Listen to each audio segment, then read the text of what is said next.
جب شم تیرے بس میں نہیں اون محمد، جب شم تیرے بس میں نہیں اون محمد، ارے کیا ہوگا اگر جنگ علمدار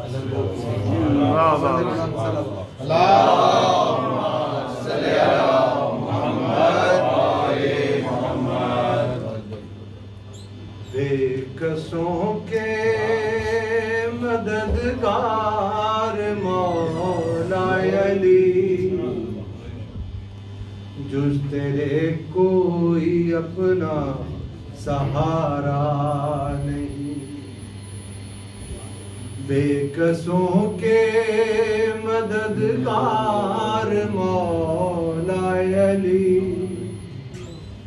جز تیرے کوئی اپنا سہارا نہیں، تیرا در چھوڑ کر جائیں آخر کہاں، تیرا در چھوڑ کر جائیں آخر کہاں، غیر کا در جبھی کو گوارا نہیں، بے کسوں کے مددگار مولا علی، جز تیرے کوئی اپنا سہارا نہیں،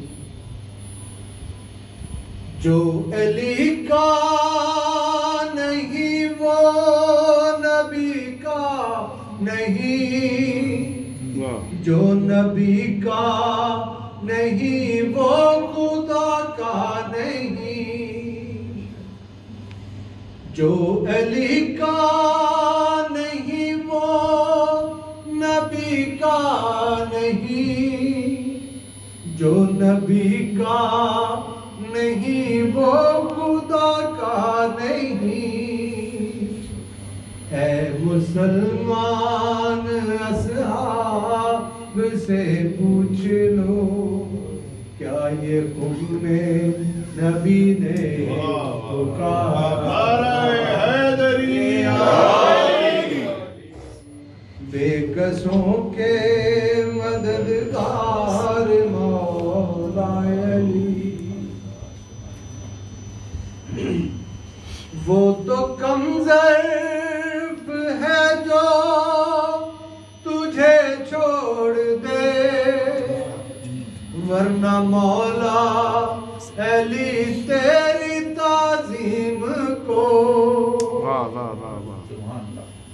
وہ تو کم ظرف ہے جو تجھے چھوڑ دے، ورنہ مولا علی تیری تعظیم کو، جو پلٹ کر نہ آئے وہ سورج نہیں، جو پلٹ کر نہ آئے وہ سورج نہیں، جو نہ چوکھٹ کو چومے تارا نہیں، کسوں کے مددگار مولا علی، جز تیرے کوئی اپنا سہارا نہیں، آئے کعبے میں جس طرح علی کے قدم، منہ کے بل گر پڑے بت یہ کہتے ہوئے، آئے کعبے میں جس طرح علی کے قدم، منہ کے بل گر پڑے بت یہ کہتے ہوئے، آئیے آئیے جانشین نبی، آئیے آئیے جانشین نبی، یہ تمہارا ہی گھر ہے ہمارا، نعرے حیدری، کسوں کے پکار مولا علی جز تیرے کوئی اپنا سہارا باواد بلند صلوات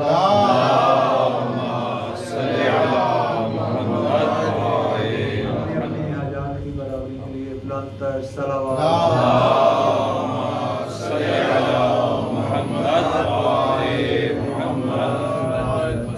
ہمارے دیگر صلوات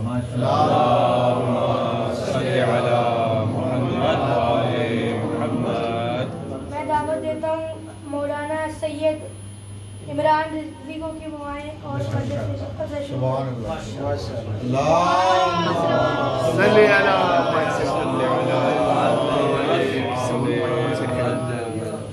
نعرہ تکبیر نعرہ تکبیر نعرہ رسالت نعرہ حیدری برائے خوشنودی امام زمانہ علیہ السلام بلند تر صلوات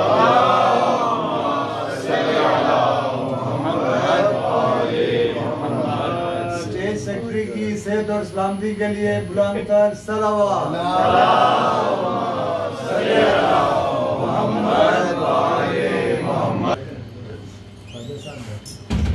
اللهم انفر على الفاتحة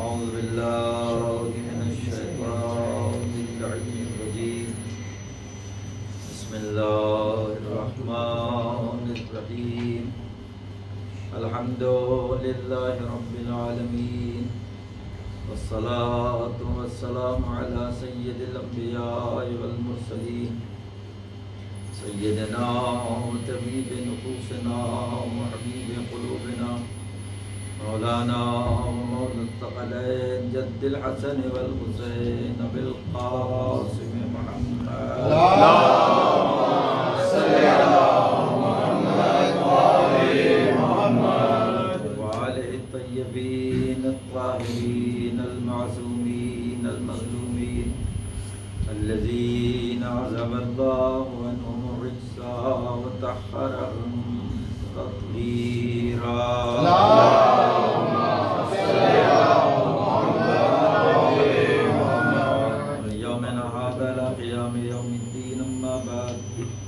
قال رسول الله صلى الله عليه وآله وسلم إني تارك فيكم الثقلين كتاب الله وعترتي أهل بيتي ما إن تمسكوا بعدي لن تضلوا أبدا صلوات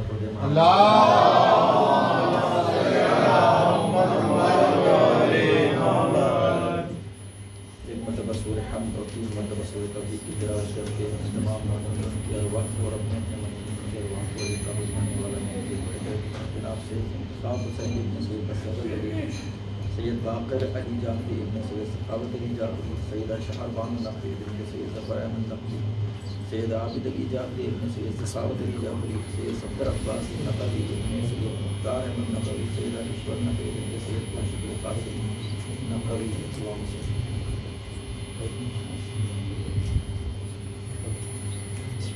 بسم اللہ